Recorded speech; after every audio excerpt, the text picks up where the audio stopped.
নমস্কার বন্ধুরা, পুষ্পিতার রান্নাঘরে আপনাদের সবাইকে স্বাগত। আজকে নিয়ে এসেছি ছোট থেকে বড় মানে আমাদের সকলেরই খুবই প্রিয় ফুচকা রেসিপি। অনেকেই ভাবেন যে ফুচকা কিন্তু বাড়িতে বানানো যায় না, আবার অনেকেই বলেন ফুচকা বানানোর পর নরম হয়ে যায়। তবে আজকে আমার এই ট্রিপসগুলো মনে রেখে একবার বাড়িতে বানিয়ে দেখবেন, পুরো দোকানের মতন পারফেক্টভাবে ফুচকা কিন্তু ঘরে বানানো যাবে আর একটুও নরম হয়ে যাবে না। ফুচকা ফুলে যাওয়ার পর ঠিক এইভাবে নরম হয়ে যায়। অনেকেই ভাবেন এই রকম আর নরম হয়ে যাবে না, আমি আগে বলে দিব। তবে চলুন দেখে নিই আজকের এই ফুচকার রেসিপিটি। আজকে পারফেক্টভাবে ফুচকা বানানোর জন্য এখানে মেজারমেন্টের ধ্যান রাখতে হবে। এখানে একটা আমি কাপের মেজারমেন্ট করে নিয়েছি, আপনারা চাইলে কোনো গ্লাস বা বাটির মেজারমেন্ট করে নিতে পারেন। আমি একটা কাপের মেজারমেন্ট করে এখানে 1 কাপ নিয়েছি সুজি, আর এখানে সরু দানা বা মোটা দানা যে কোনো সুজি নিলেই হবে। আমি 1 কাপ নিয়ে নিলাম সুজি, আর ওই কাপেরই মাপে 1/2 কাপ নিয়েছি ময়দা।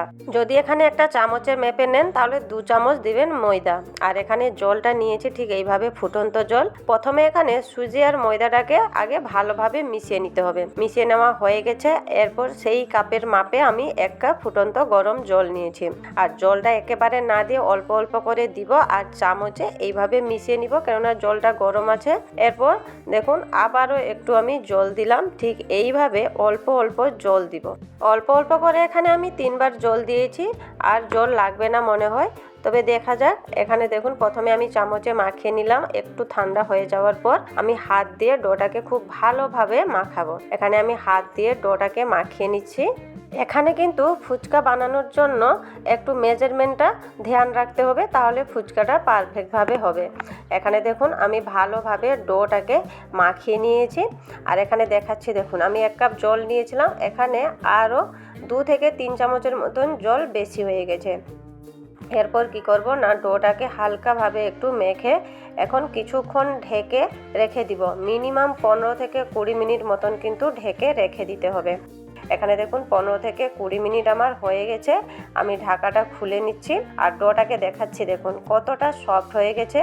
তবে এখানে ডোটা লাগানোর সময় বেশি কিন্তু পাতলা করা যাবে না, একটু শক্ত করেই কিন্তু ডোটাকে মাখতে হবে।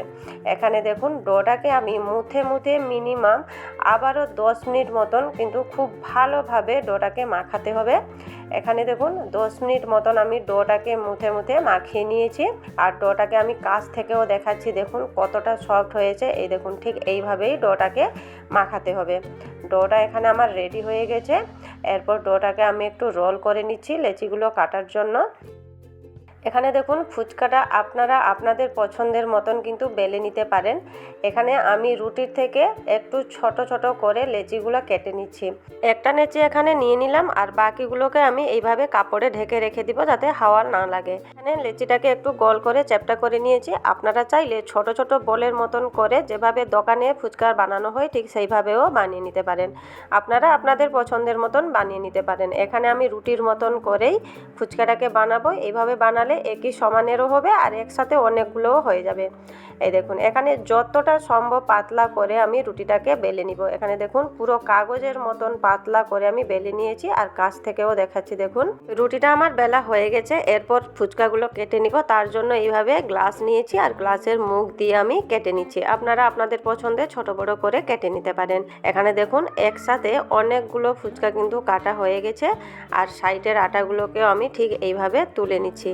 আর এক্সট্রা আটাগুলোকে কি করব, আবারও একইভাবে ঢেকে রেখে দিব যাতে হাওয়া না লাগে। আর এখানে আমি আবারও একটা সুতির কাপড় নিয়েছি, আর ওই কাপড়ের উপরে ফুচকাগুলোকে সাজিয়ে রেখে দিব। এখানে দেখুন কতটা পাতলা হয়েছে আর গোলও হয়েছে। এইভাবে কিন্তু কাগজের মতন পাতলা করে ফুচকাগুলোকে বেলে নিতে হবে। আমি এখানে পরপর সাজিয়ে রেখে দিচ্ছি। তবে ধ্যান রাখবেন প্রথমে কোন ফুচকাটা আপনারা রাখলেন, এইভাবে কিন্তু ধ্যান রেখে ফুচকাগুলো সাজিয়ে রাখবেন, কেননা প্রথমেই ওই ফুচকাগুলোকেই ভাজতে হবে। এখানে আবারও একটা লেচি নিয়ে রুটির মতন করে নিয়েছি। এরপর আবারও গ্লাসের মুখ দিয়ে ফুচকাগুলোকে কেটে নিয়েছি। এখানে দেখুন সমস্ত ফুচকা আমার বেলা হয়ে গেছে। এখানে 1 বাটি সুজি আর 2 চামচ ময়দা দিয়ে 40টা আমার ফুচকা হয়েছে। এখানে আবারও অপর দিয়ে আমি আরেকটা সুতির কাপড় ঢেকে রেখে দিব মিনিমাম 10 মিনিট, বেশি না, মাত্র 10 মিনিট। এখানে দেখুন আমার 10 মিনিট হয়ে গেছে। আর দেখুন প্রথম যে ফুচকাটা আমি রেখেছিলাম ওইটাকেই নিব। আর প্রথম ফুচকাটা দেখুন তুলেছি আর ওপরে শুকে গেছে, নিচে কিন্তু নরম আছে। আর এদিকে দেখুন তেলটাও গরম হয়ে গেছে, তবে তেলটাকে কিন্তু হাই ফ্লেমে গরম করা যাবে না। এখানে দেখুন যেটা উপরে শুকে গেছিলো আর নিচেরটা নরম ছিল, ওই নিচেরটা নিচে দিতে হবে, উপরেরটা উপরে থাকবে। এইভাবে কিন্তু ফুচকাটা দিতে হবে। এখানে দেখুন প্রত্যেকটা ফুচকা পুরো বলের মতনই ফুলবে, একটাও ফুচকা কিন্তু বাদ যাবে না। তবে এখানে তেলটাকে ধ্যান রাখতে হবে, তেলটা যাতে হাইভাবে বা হাই ফ্লেমে গরম করা যাবে না, মিডিয়াম ফ্লেমেই তেলটাকে গরম করতে হবে। আর ফুচকাটা ফুলে যাওয়ার পর ফুচকাটাকে হওয়ার জন্য কিন্তু টাইম দিতে হবে। সাথে সাথে ফুলে যাওয়ার পর যদি তুলে নেন তাহলে কিন্তু ফুচকাটা নরম হয়ে যাবে। ফুচকাকে এইভাবে নেড়ে চেড়ে কিন্তু একটু লাল করে ভাজতে হবে। দেখুন ঠিক এইভাবে ফুচকাগুলোকে ভাজতে হবে, তাহলে প্রত্যেকটা ফুচকা ফুলবে, আবার প্রত্যেকটা ফুচকাই পারফেক্টভাবে ক্রিস্পি থাকবে। এখানে দেখুন আমি 5টা ফুচকা আমি প্রথমে ভেজে নিয়েছি। এখানে দেখুন বেশি দিবেন না, একটা একটা করে ফুচকা দিবেন, আর ফুচকাকে ফুলানোর পর আবারও একটা করে দিবেন। ঠিক এইভাবে দোকানে কি হয়, তারা বড় কড়াই নেই আর বেশি তেলও থাকে, তারা সেই জন্য বেশি করে ফুচকাগুলো দিয়ে ফুলায়। এখানে দেখুন ঘরে যখন বানাবেন ঠিক এইভাবে একটা করে ফুচকা দিবেন, আর একটা করে ফুলে যাওয়ার পর আবারও একটা ফুচকা দিবেন। এখানে দেখুন দ্বিতীয় ব্যাচেও আমি কয়েকটা ফুচকাকে ফুলিয়ে নিয়েছি।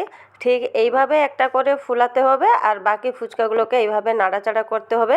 আর এখানে দেখুন দ্বিতীয় ব্যাচেও আমার কয়েকটা ফুচকা ভাজা হয়ে গেছে, আর কালারটাও দেখে বুঝতে পারছেন, দেখেই বুঝতে পারছেন কতটা ক্রিস্পি হয়েছে। আর এর সাউন্ডও শুনুন কতটা খাস্তা কুরকুরে। আপনারা এইভাবে কিন্তু বাড়িতে একবার ট্রাই করতে পারেন, পুরো দোকানের মতনই পারফেক্টভাবে ফুচকা কিন্তু ঘরেও বানিয়ে নিতে পারবেন। শুধু একটু মেজারমেন্টের ধ্যান দিবেন, ঠিক এইভাবে কিন্তু ফুচকা বানিয়ে নিতে পারবেন। এখানে দেখুন আমার 2টা পাপড়ি হয়েছে, নাহলে বাকি সমস্ত ফুচকা আমার ফুলেছে। আর এখানে দেখুন এর 2 পিঠ লেয়ার দেখুন পুরো পাতলা আর খাস্তা মুচমুচেও হয়েছে। এই দেখুন তার সাউন্ডও দেখুন, হাতের মধ্যে দেখুন পুরো গুঁড়ো হয়ে যাচ্ছে, আর এগুলা মুখে দেওয়ার সাথে সাথেই পুরো মিলিয়ে যাবে। এইভাবে পারফেক্টভাবে কিন্তু ফুচকা বানিয়ে নিতে পারেন। আর যারা বলেন ফুচকা বানানোর পর এইভাবে নরম হয়ে যায়, এই দেখুন এই ফুচকাটা দেখুন ঠিকঠাক ভাজা হয়নি, আবার তেলটা যখন হাই ফ্লেমে গরম হয়ে যায় তখন ফুচকা দেওয়ার সাথে সাথেই কিন্তু ফুলে কালার এসে যায়, তখন সেই সব ফুচকা কিন্তু ঠিক এইভাবেই নরম হয়ে যায়। বন্ধুরা এই পদ্ধতিতে কিন্তু একবার ফুচকা বানিয়ে দেখবেন, পারফেক্টভাবে কিন্তু তৈরি হবে। নমস্কার বন্ধুরা, আজকের মতন এই পর্যন্তই। ভালো থাকবেন, সুস্থ থাকবেন।